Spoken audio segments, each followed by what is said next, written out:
There is a story so old it has been mistaken for comfort. For thousands of years, priests have stood over it, theologians have softened its edges, and Sunday school teachers have reduced it to a single, simple moral. Be patient, and God will reward you. But that is not what the story says. That is, in fact, the opposite of what the story says.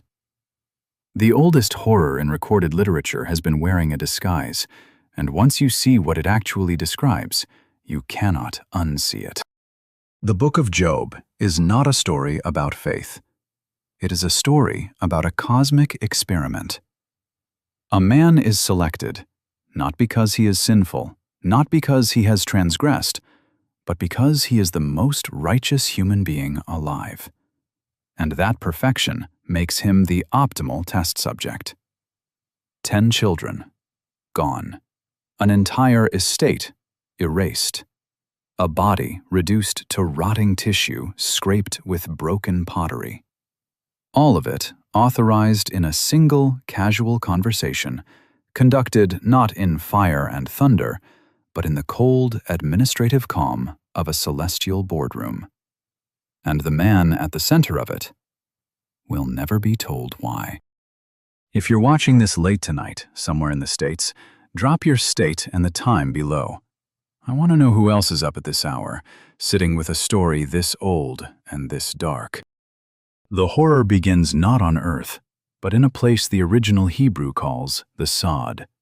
Not a secret, a council, a divine administrative body composed of supernatural beings called the B'nai Elohim, which translates as the Sons of God, presiding over a highly structured cosmic bureaucracy under the sovereign authority of Yahweh. Think less celestial kingdom of pastoral care and radiant light, think more the governing boardroom of a multinational organization, populated by functionaries whose job is to audit, assess, and report on the moral architecture of the human beings below. This is the cosmological framework that modern readers never encounter, because it was quietly buried under centuries of theological revision. But strip those revisions away, and the opening chapters of Job read less like sacred scripture and more like a corporate performance review with lethal consequences. Into this boardroom walks a specific entity, referred to in the Hebrew text with a definite article, Ha-Satan. This is not a name, it is a title. Ha means the. Satan means adversary, or more precisely within this legal context, the prosecuting attorney. The chief auditor of the divine council. He holds no independent authority. He is a loyal, subordinate functionary who reports to the sovereign, speaks only when addressed, and operates strictly within the operational parameters of his mandate. There is no rebellion here, no cosmic war between absolute good and evil, no fallen angel nursing a grudge in the ruins of his pride. There is only an auditor doing his job, which is to test the structural integrity of the faith he observes in the humans below. He has been walking the earth. That detail is easy to pass over, but it should not be. The auditor has been patrolling the moral terrain of humanity, looking for vulnerabilities, inconsistencies, the hairline fractures in devotion that reveal whether a believer's faith is real or merely a transaction. And when Yahweh invites him to report, God himself raises the name first. Have you considered my servant Job? He is blameless, he is upright, he fears God and turns away from evil. There is no one like him on the earth. It is God who offers the name, God who selects the test subject, and the auditor's response is, in the cold architecture of legal argument, entirely reasonable. Does Job fear God for nothing? The Hebrew word is hinam, for nothing, without cause, gratis. The auditor lays out his hypothesis with the precision of a lawyer who has studied the evidence for years. Of course Job is righteous. Of course he is devoted. God has constructed a protective hedge around him, a perimeter of divine intervention that has kept his livestock multiplying, his children breathing, his skin intact. Remove the hedge, the auditor argues, and the righteousness collapses. Human morality, he contends, is not an expression of genuine devotion. It is a psychological illusion, sustained entirely by biological comfort and material security. Strip the comfort, and what you have underneath is not faith. What you have is a man who made a deal and forgot he made it. Here is where the horror fully ignites. Because God agrees. Not reluctantly, not with any visible anguish over what he is about to sanction. He agrees, and he sets the terms. You may touch everything he has, but do not touch the man himself. A wager has placed, and its stakes are 10 human children, an entire estate, and the psychological architecture of the most righteous man alive. The prize is a philosophical point. Whether disinterested piety, piety that asks nothing and expects nothing in return, can actually exist inside a creature made of bone and blood and hunger and fear. Consider the absolute asymmetry at the center of this arrangement. Job does not know the boardroom exists. He does not know his name was spoken there. He does not know what is about to happen carries a reason, however monstrous that reason may be. He is a variable in an equation, and the equation will not be shared with him. He is about to be destroyed, systematically and completely, while remaining in a permanent state of epistemological darkness. He will suffer without the basic human dignity of knowing why he is suffering. And that gap, between the knowledge held in the boardroom above and the complete ignorance of the man below, is the exact mechanism of the dread. It is not the violence that makes this horror. It is the administrative calm with which it is authorized. There is a psychological term for what Job is about to experience: ontological shock. The violent disproof of your foundational understanding of reality. Job's entire worldview is built on a doctrine called retributive justice, the belief, shared by virtually every ancient Near Eastern civilization, that the moral universe is a closed, rational, predictable system. Righteousness yields protection. Wickedness yields punishment. The equation is sacred because the alternative is too terrifying to contemplate. A universe where chaos can reach the innocent, where perfect obedience offers exactly zero insulation from the whims of the cosmos. Job has not just believed this doctrine, he has embodied it. He is the proof of it. He is the man that every other believer in the ancient world could point to and say, there, that is what faithfulness looks like. That is what the divine hedge looks like when it is working. He is not just a man. He is a living theological argument. And he is about to be dismantled. The first messenger arrives while the oxen are plowing and the donkeys are grazing. Sabaeans came, he reports, and drove away the livestock and killed the servants with the sword. While he is still speaking, a second messenger arrives. Fire of God, he says, fell from the sky, burned the sheep, burned the servants. While the second man is still drawing breath, a third. The Chaldeans formed 3 columns and raided the camels. Everyone is dead. I alone have escaped to tell you. And then, before the third man finishes, a fourth. There was a great wind from the wilderness. It struck the 4 corners of the house where your sons and daughters were eating. The house collapsed. All 10 of them are dead. 4 messengers, each one interrupting the previous. The structure of the text itself mimics psychological siege, each new report landing before the mind can process the last. And Job, absorbing this cascade of annihilation, does something that will haunt every serious reader of this text. He does not break. He tears his robe. He shaves his head. He falls to the ground, and he says, "The Lord gave, and the Lord has taken away. Blessed be the name of the Lord." The traditional reading treats this as the moral of the story. the triumphant proof of faith under pressure.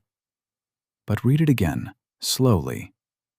A man has just lost 10 children and his entire world in the span of a single afternoon. And his response is a theological formula, precise, composed, correct.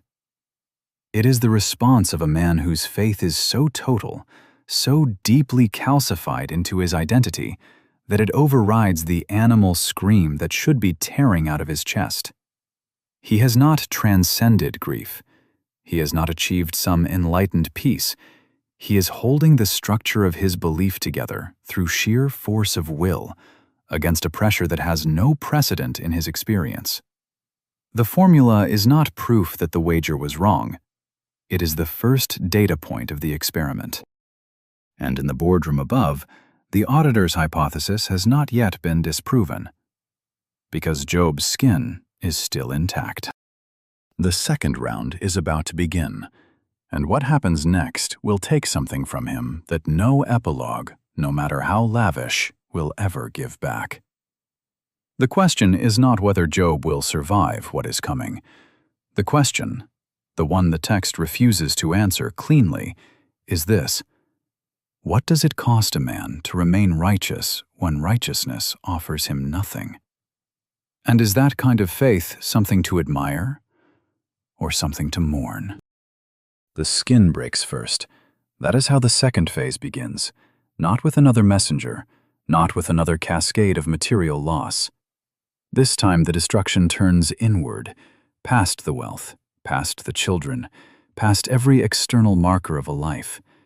It reaches the body itself, the last private sanctuary of human agency, the one thing a man carries into the ash heap that he cannot lose without losing himself entirely. And it is taken. The Hebrew text calls it shehin ra, malignant, grievous sores. The clinical description that follows across the poetic chapters is not vague, it is methodical. Skin turning necrotic, black, peeling in strips. An internal heat that does not dissipate, a sensation the text renders as bones burning from within, as if the fever has reached the structural material of the body and is consuming it from the inside out. The soles of his feet to the crown of his head, the text specifies. No surface is spared. Medical historians have spent centuries debating the exact pathology. Endemic elephantiasis, a catastrophic autoimmune collapse, some strain of devastating plague. The diagnosis is, finally, beside the point. What the text is doing is not medicine. It is theology delivered through the body. Every system that makes a human being recognizable as alive and intact is shutting down, visibly, publicly, in a community that will read every lesion as a verdict. He takes a piece of broken pottery and scrapes himself with it. That detail. Sit with that for a moment. The man who was the wealthiest, most respected, most spiritually complete human being in the ancient Near East is now sitting in the ash heap outside his city, dragging shards of ceramic across blackened, infected tissue, trying to manage an unquenchable internal burning through the only method available to him. The potsherd is not an instrument of self-punishment. It is desperation made physical. It is a man attempting to exercise some minimal agency over a body that is no longer responding to any law he recognizes. And the community around him enforces the interpretation that his culture demands. In antiquity, severe disease was not misfortune. It was indictment. The visible rot on a man's flesh was read as the visible signature of divine displeasure. Job is expelled from human proximity. He is exiled to the ash heap, not simply because his condition is difficult to look at, but because his presence is dangerous, a walking argument against the theology that everyone else needs to remain intact. If Job is innocent and this is happening to him, then no one is safe, and communities do not survive that thought for long.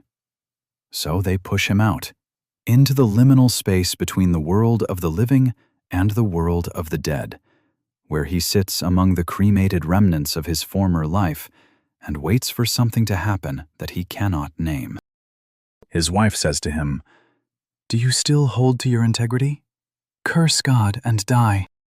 This line has been read for centuries as a temptation, the voice of weakness or malice, urging Job to surrender his faith. But read it again with the full weight of what she has also lost. She has watched 10 children die in an afternoon. She has watched her husband's body turn into something she cannot recognize. She has watched the theology she built her life around fail its most rigorous test, in real time, in her own house. Her question is not cruelty. It is grief without a framework to hold it. She is standing at the edge of the same abyss, and she is offering Job the only exit she can see. The text does not tell us her name. It will not give her that. But her single sentence is the most honest response to what has happened that anyone in the narrative produces, right up until the whirlwind. Job refuses her. He holds. And then the 3 friends arrive. Eliphaz the Temanite, Bildad the Shuhite, Zophar the Naamathite. They come from distant places, having heard of his suffering, and for 7 days they sit with him in silence. That detail is easy to overlook, but it should not be. 7 days of silence from 3 men who clearly have a great deal to say. They are looking at him.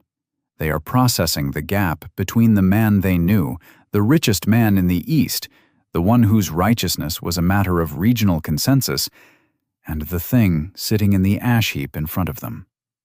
The silence is the most compassionate thing they will do in the entire book. Because when they open their mouths, what emerges is not comfort. It is surgical, theological violence. The 3 friends share a common purpose. They are the defenders of retributive justice, the doctrine that Job's suffering has just empirically demolished. They cannot absorb what they are seeing, not because they lack intelligence, but because the alternative to their conclusion is existential catastrophe. If a completely righteous man can be destroyed for no reason, then righteousness offers no protection. And if righteousness offers no protection, then their own safety is an illusion maintained by nothing but statistical luck and the unknowable patience of a God who might, at any moment, decide to run an experiment. They cannot live in that universe. So they deduce another one where Job is guilty, where the sores and the silence and the ash heap add up to a hidden crime. A sin so severe it demanded this response. They do not arrive at this conclusion maliciously. They arrive at it because the human mind, when forced to choose between a comprehensible injustice and an incomprehensible chaos, will almost always choose the injustice. Eliphaz speaks first. He appeals to a night vision, a terrifying apparition that spoke to him of divine discipline, and constructs an argument from spiritual authority. He is the legalist.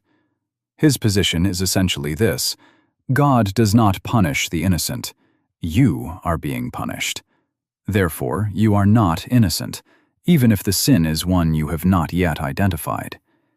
He frames Job's destruction as a temporary correction, a minor divine adjustment, which is a staggering thing to say to a man whose children are 4 weeks dead.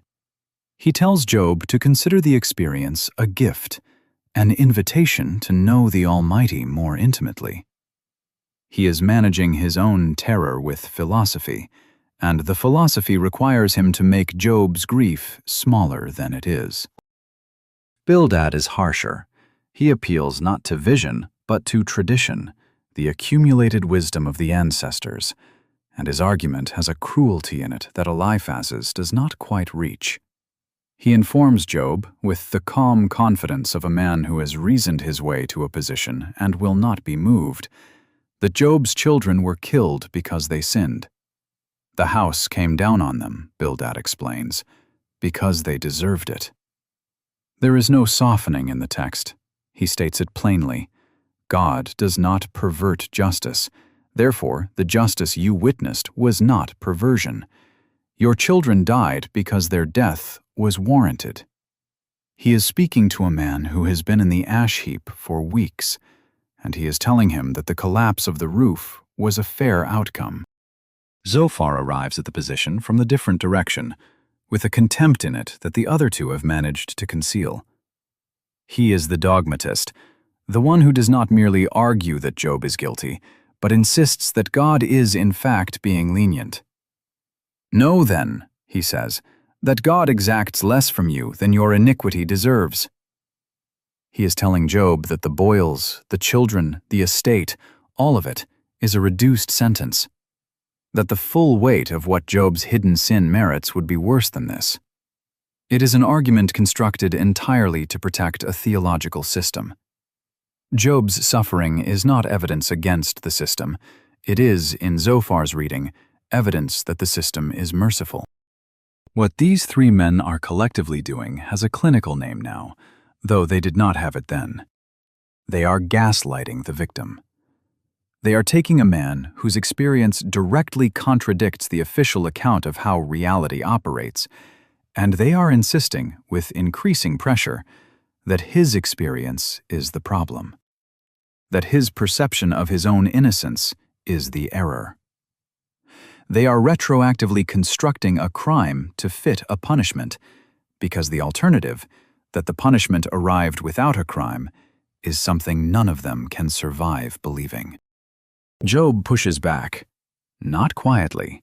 He calls them miserable comforters. He asks them how long they intend to torment him and crush him with words.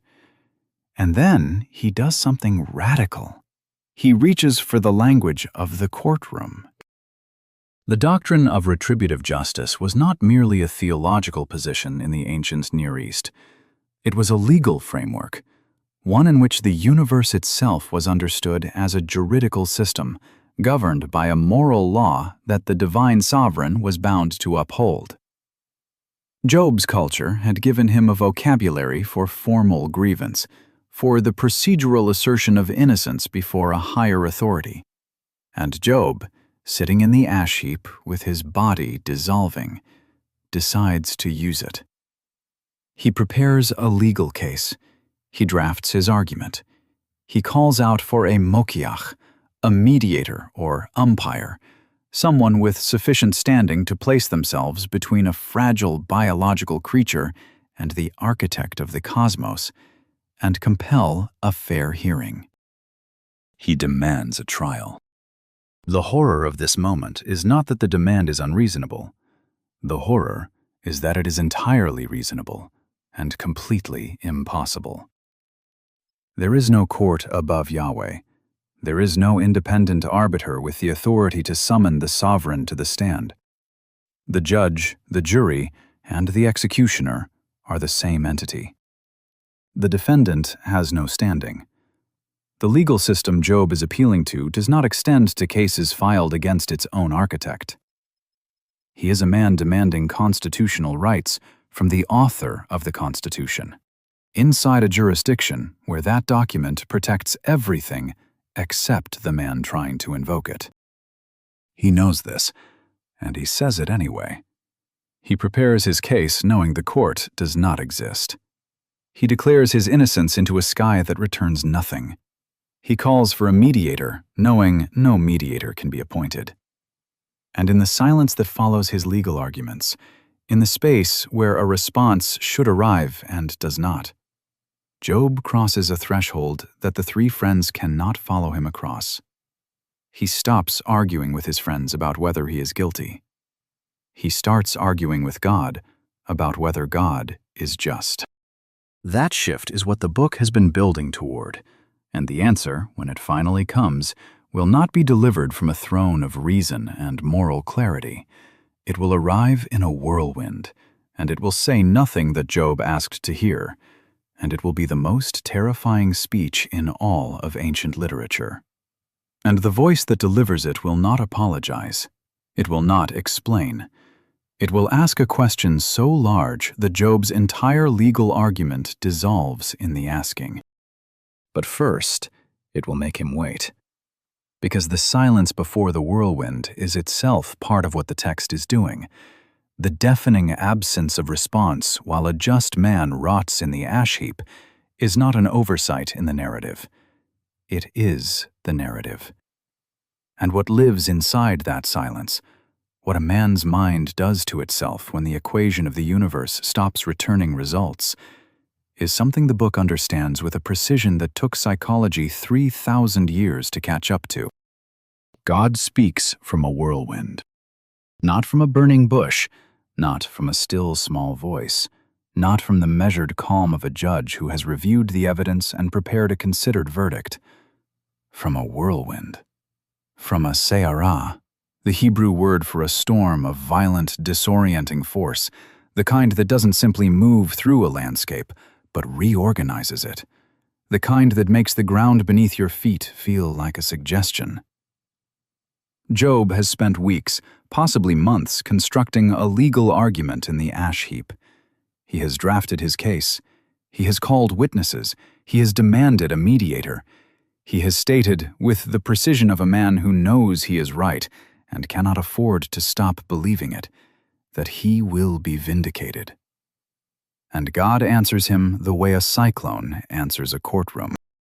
The modern reader, shaped by centuries of pastoral theology, anticipates a resolution here, an explanation, perhaps an acknowledgement of the wager, a disclosure of the celestial boardroom conversation that started all of this, some gesture toward the incomprehensible cost that Job has been made to bear. At minimum, a word of comfort, a recognition of the suffering. Instead, God opens with a command. Gird up your loins like a man. In the ancient Near Eastern idiom, this is not an invitation to a philosophical conversation. It is the instruction given to a soldier before physical impact. Brace yourself. What is coming will require everything you have. And then, before Job can respond, before he can restate his case or present his first exhibit, God begins asking questions. Where were you when I laid the foundation of the earth? The interrogation that follows across chapters 38 through 41 is 64 rhetorical questions delivered at the velocity of the storm itself. God does not ask these questions to gather information. He asks them to dismantle the assumption underneath Job's entire legal framework, which is that the universe is a system scaled to human comprehension, governed by principles a human mind can audit and critique. Each question is a coordinate in a map of a cosmos so vast, so operationally indifferent to human presence, that the concept of a fair trial becomes not merely unavailable, but categorically meaningless. Can you bind the Pleiades or loose the belt of Orion? Do you know the ordinances of the heavens? Can you establish their rule on the earth? Have you entered into the springs of the sea? Have you comprehended the expanse of the earth? Declare if you know all this. The questions arrive without pause, without space for response, in the relentless rhythm of a prosecution that already knows it has won. But here is what makes the divine speech genuinely horrifying, rather than simply overpowering. It is not just demonstrating scale. It is demonstrating indifference. And the difference between those two things is everything. God describes rain falling on land where no one lives, on desert empty of human life. He does not frame this as an oversight or a surplus. He frames it as a feature, a deliberate provision of water to terrain that will never produce a human harvest, sustain a human community, or be witnessed by a human eye. Creation has value and purpose entirely independent of human utility. The cosmos is not a terrarium constructed to house and protect the species that evolved within it. It is something else entirely, something operating according to logics and at scales that have never been oriented around the question of whether human beings find them fair. This is the philosophical position that thinkers like Eugene Thacker would, 3,000 years later, identify as the core of cosmic pessimism. The universe is not hostile to humanity. Hostility would require acknowledgement. The universe is indifferent, which is a condition so much more absolute than hostility that the two should not share a category. A hostile God is still a God who is paying attention. The God of the whirlwind is paying attention to the springs of the sea, to the storehouses of snow, to the mountain goat giving birth on a ledge no human has ever stood on, and to the wild donkey who laughs at the noise of the city because the city has never been and will never be his concern. What erupts from Job's demand for a fair trial is not a verdict. It is a perspective shift so violent it functions as a second destruction. The first destruction took his children, his estate, his health. This one takes his frame of reference. He asked to be heard by a moral authority operating within a comprehensible juridical system. What he gets instead is a tour of a cosmos in which the juridical system is one small local custom practiced by one small biological species on one unremarkable piece of rock. And the architect of the whole operation has questions about whether Job has ever visited the gates of the shadow of death or caused the dawn to know its place. And then the whirlwind produces something that has disturbed serious readers of this text for centuries. God, having established his cosmic sovereignty through the evidence of weather systems and stellar mechanics and wild animals that refuse human domestication, turns his attention to two specific creatures, Behemoth, Leviathan, and devotes more than a third of his entire speech to them. Behemoth is introduced first, a creature of the land so massive that its bones are described as tubes of bronze, its limbs as bars of iron.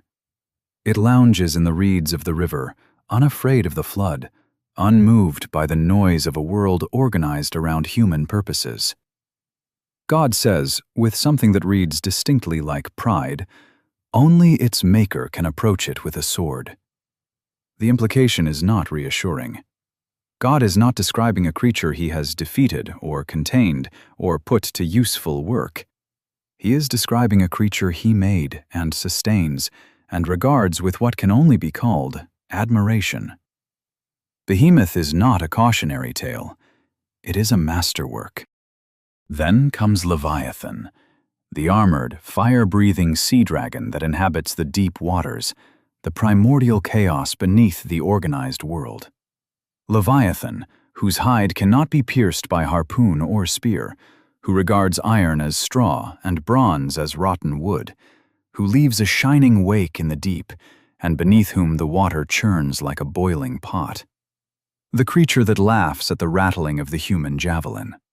And the way God describes Leviathan is not the way a craftsman describes a dangerous tool he has learned to manage. It is the way a poet describes something he loves. The poetic form God uses for the Leviathan passage is a wasf. In the ancient Near Eastern literary tradition, the wasf is a descriptive love poem, moving methodically through the physical attributes of its subject, lingering on each detail with the attention of someone who finds the thing beautiful beyond the capacity of a single line to contain.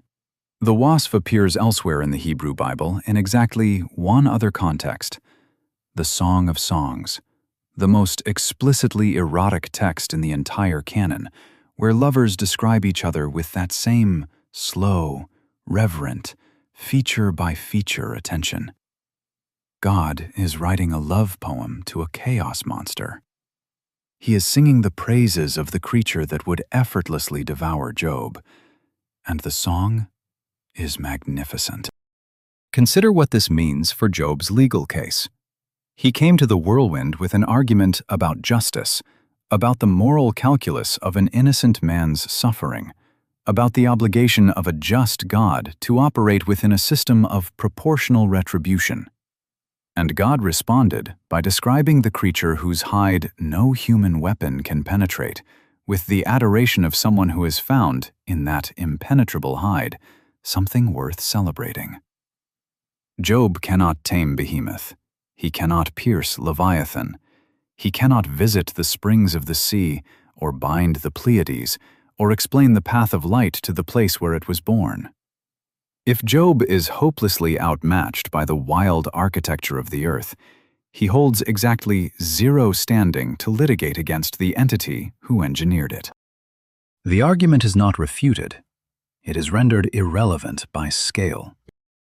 Here is the inserted insight that the source material reaches toward, but never quite names directly. There is a parallel in the history of human scientific discovery that illuminates what happens to Job in the Whirlwind. When Copernicus and later Galileo displaced the Earth from the center of the cosmos, the theological crisis that followed was not simply a disagreement about astronomy. It was an ontological rupture. The entire moral architecture of medieval Christianity was built on the assumption that the universe was scaled to humanity, that the drama of human salvation was the central event around which everything else revolved. To discover that the Earth was one body among many, orbiting an ordinary star, was not just to update a cosmological model. It was to undergo collectively the exact experience Job undergoes in the Whirlwind. To be shown a cosmos that does not know you are there, and to have to figure out in the aftermath whether a life can still be meaningful inside a universe of that scale. Humanity is still figuring that out. Job was handed the question first. Job's response to the Whirlwind has been translated, mistranslated, and argued over by linguists and theologians for 3,000 years. The standard rendering of his final words in chapter 42 reads as submission. I despise myself. I repent in dust and ashes. The broken penitent, overwhelmed by divine majesty, capitulating to the superior force of the cosmos. And if that is what the text says, it closes the loop neatly. The moral becomes, God is great, human pride is the problem, humility is the answer. But the Hebrew does not cooperate with that reading. The verb emas, translated as I despise myself, is intransitive in this construction. It has no direct object. Job is not despising himself. He is expressing disgust, but the target of that disgust is not specified by the grammar, and the context of the entire book presses hard against the self-directed reading. The scholar Edward Greenstein, after decades of work on the Hebrew syntax of this passage, proposes a translation that lands very differently. I am fed up. I take pity on dust and ashes. In this reading, Job is not broken. He is exhausted and clear-eyed. He has seen the cosmos as it actually is, a system of overwhelming, indifferent beauty that does not organize itself around human moral expectations. And his response is not reverence. It is a kind of spent, clear-eyed disdain. Not for himself, for the sovereign who built this system, and considers the wasp of a sea dragon a sufficient answer to the murder of 10 children. He yields not because he is convinced he was wrong. He yields because the force he is arguing with cannot be compelled by argument. He has found the limit of jurisprudence. He has discovered that the courtroom he imagined does not exist, and that the silence where the mediator should stand is not a temporary vacancy. It is the permanent condition of human beings in a cosmos that predates them, surrounds them, and will continue without them. Job bows not in worship. He bows the way you bow when the wind is strong enough, because there is no other available posture. And the whirlwind moves on, as whirlwinds do. What the ash heap holds when the storm passes is not the same man who sat down in it. It is someone who has seen behind the architecture of the universe and found no moral principle running it. Someone who has demanded justice from the cosmos and received in response 64 questions about whether he knows where light lives. Someone who will now have to decide, in the silence after the voice, whether a life can be built on the ruins of the theology that kept him standing. Whether you can raise children and tend fields and exist among other human beings when you know what he knows. What he knows about the boardroom, about the wager, about the love song to the sea monster, about the rain that falls on land where no one will ever drink it. He is about to find out, because the epilogue is coming, and the epilogue is not a resolution. It is the final, most quietly devastating act of the entire text. The one that the Sunday school version never reaches, because the Sunday school version ends with God's approval and new livestock, and a number that doubles the original. The real ending is something else. The real ending is what happens to a man who survives the thing that was supposed to kill him and has to keep living inside the world that let it happen. The epilogue arrives in prose. After all those chapters of volcanic poetry, after the whirlwind and the sea dragon and the 64 unanswerable questions, the text shifts register completely. The sentences become short, declarative, almost bureaucratic. And God restores Job's fortunes. He gives him twice as much as he had before. His brothers and sisters and former acquaintances come and eat bread with him in his house and comfort him for all the adversity that the Lord had brought upon him. Each of them brings him a piece of money and a gold ring. He receives 14,000 sheep, 6,000 camels, 1,000 yoke of oxen, 1,000 female donkeys. He has 7 sons and 3 daughters. The daughters are named. They're described as the most beautiful women in the land. Job lives 140 years after this, long enough to see his grandchildren and his great-grandchildren. And then he dies, old and full of days. Read quickly. In the warm light of resolution, this looks like the promised ending. The patient man vindicated, the righteous restored, the theological equation balanced. But slow it down. Read it the way you would read a police report about a crime scene that has been cleaned and repainted. The numbers do not lie, but the numbers are not the story. The livestock is doubled. That arithmetic works. You lose 500 yoke of oxen and you receive 1,000. You lose 3,000 camels and you receive 6,000. The economy of replacement functions cleanly for assets. But Job did not lose 10 sheep. Job lost 10 children. And the epilogue gives him 10 more. 7 sons and 3 daughters. The same configuration as before, as if the text itself is operating on the assumption that the replacement transaction is complete. 10 for 10. The account is settled. Except the children are not fungible. That word, fungible, meaning interchangeable, replaceable, unit for unit, is a financial term, and it applies to grain and currency and livestock and everything the epilogue doubles without remainder. It does not apply to the 10 people who were eating in their eldest brother's house when the wind came from the wilderness and the walls came down. Those 10 are not a category that can be restocked. They are specific, irreversible, non-transferable human beings. And the 10 who come after them are not the same 10 with different faces. They are a second family, built on the cemetery of the first. And Job knows the difference. Job is the only person in the epilogue who knows the difference. Modern trauma psychology has a precise vocabulary for what Job carries into the restored estate.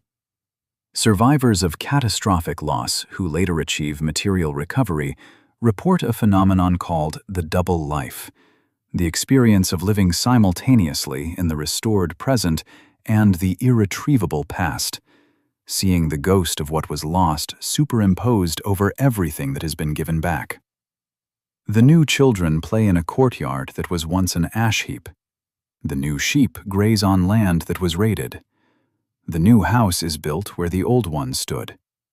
And Job moves through all of it with the knowledge he did not have before the wager, the knowledge that the hedge is an illusion, that the sovereign authorized the destruction of his first family to settle a philosophical point with an auditor, and that nothing in the restored estate carries any guarantee that the auditor will not return.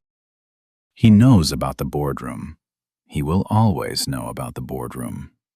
And the text gives him no indication that he ever tells anyone what he now understands about the architecture of the universe. He sits at the table with his brothers and sisters and receives the gold rings and the pieces of money, and he names his daughters names that are almost ostentatiously beautiful.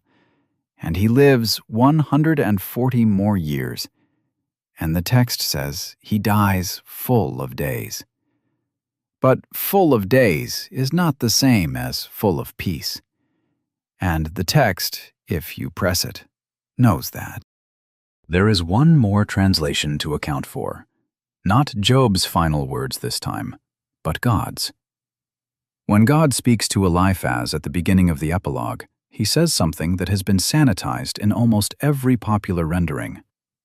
"My anger burns against you and your two friends," God tells Eliphaz, "for you have not spoken of me what is right, as my servant Job has." The three friends, who spent the entire middle section of the book defending God's justice and insisting that Job must be guilty, are condemned.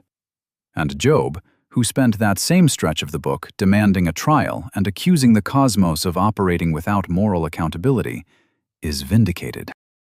God declares that Job spoke rightly. Not patiently, not submissively, rightly. The man who called for a mediator and got nothing. The man who drafted a legal case against the architect of black holes. The man whose final words may not have been penitence, but exhausted, clear-eyed disdain. That man spoke correctly. And the men who defended the official theology, who insisted that the universe was just and that Job's suffering was evidence of hidden guilt, those men spoke incorrectly, and must be forgiven only because Job intercedes for them. The most orthodox voices in the entire text are the ones God rejects. The most rebellious voice is the one God endorses. Let that settle for a moment, because what it means is that the book of Job, embedded in the canon of a tradition that has used it for millennia to counsel patience and submission, is actually a text that vindicates the person who refuses to accept an unjust verdict. That treats complaint as more honest than compliance.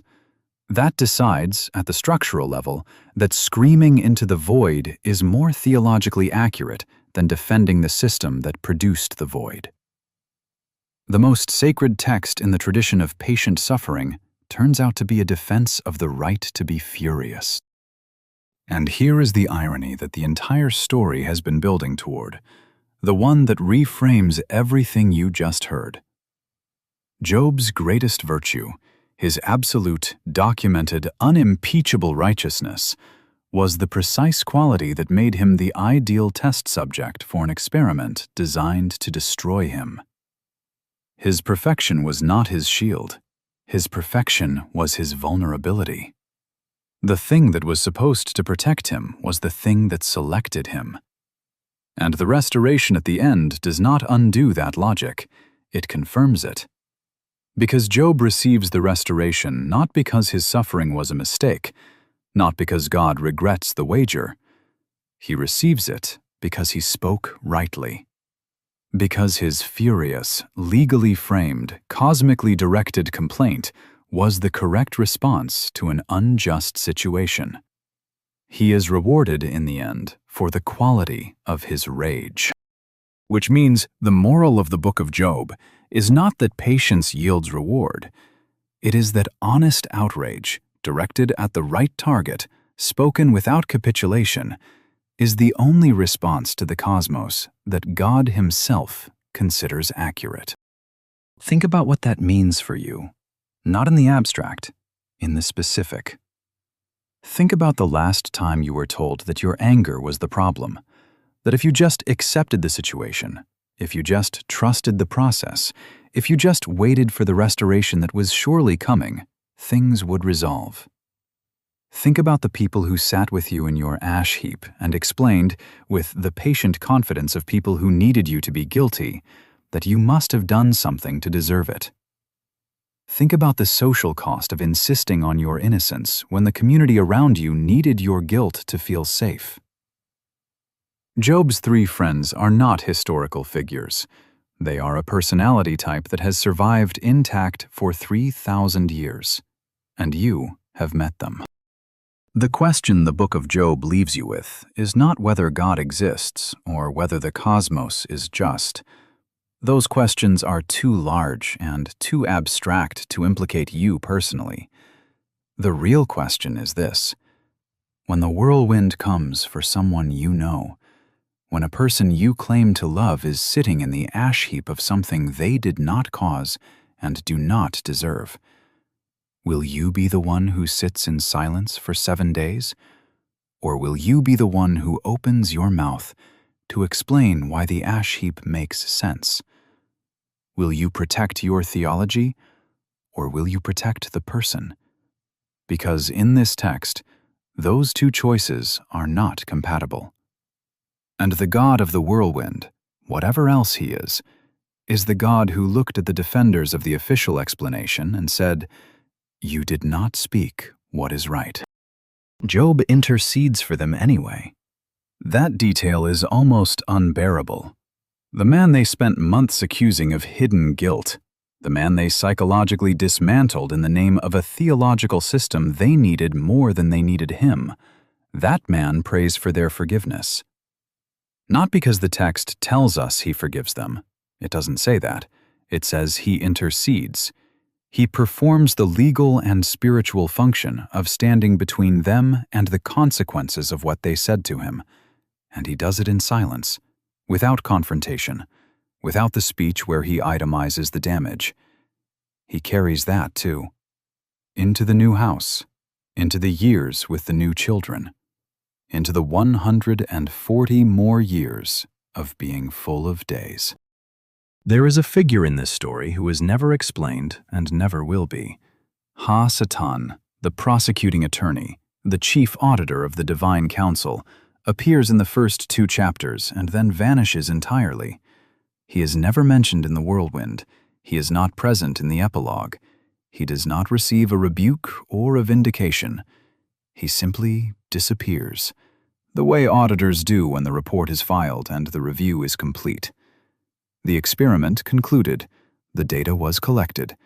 Whatever the auditor wrote in his findings, we are not told. We are not told whether the experiment proved his hypothesis or disproved it. We are not told whether disinterested piety turned out to exist. We are not told whether the wager had a winner.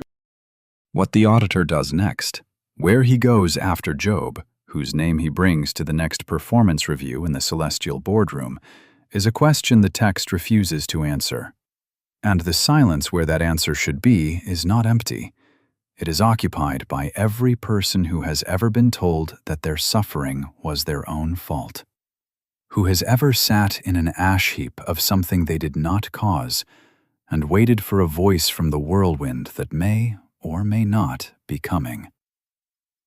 The auditor is still filing reports.